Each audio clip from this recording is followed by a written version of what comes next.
Libofsh të Fierit po investohet për rritjen e sigurisë së jetës për nxënësit e shkollave dhe qytetarëve. Pas rikonstruksionit të rrugëve kryesore dhe atyre të brendshme, ka nisur vendosja e barierave të gëmuara për uljen e shpejtësisë së automjeteve, kryesisht pranë shkollave.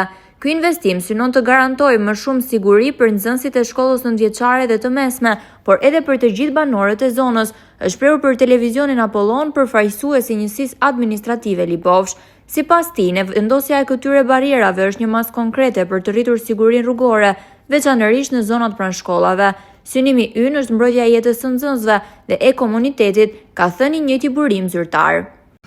Do vendosim pengesa pranë shkollave që qytetarët mos të kalojnë me shpejtësi te normave të lejuara, që të na rrezikojnë fëmijët. Drejtues automjete. Ky investim do të ishte më të parë, po megjithatë prapë nuk është vonë. Sepse është investim shumë i mirë, se ky smon si aksidente si mund të herë se janë dy shkolla. Janë fëmijë të vegjël që asfalt, që dalin nuk din që se kalon makina apo jo. Ky për mua është investim i mirë.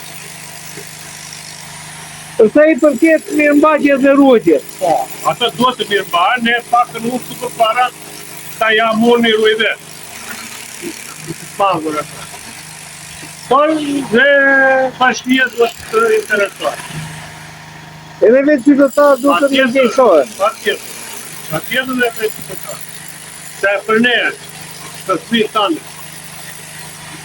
Investimi në rrugët e brendshme Libofshit dhe rritjen e standardet e sigurisë. Patjetër. Ka qenë ndonjëherë në gjendje Libofsha? Jo, nuk të gjendje s'ka qenë se dhe ky investim tani është. Dhe nuk ka pasur më përpara, por mirë.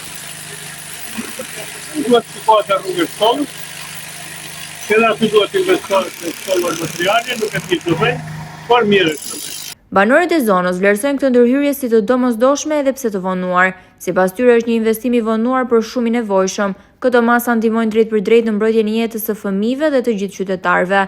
Ata theksojnë gjithashtu rëndësinë e mirëmbajtjes së këtyre elementeve të sigurisë si përgjegjësi e përbashkët mes pushtetit vendor dhe vetë komunitetit.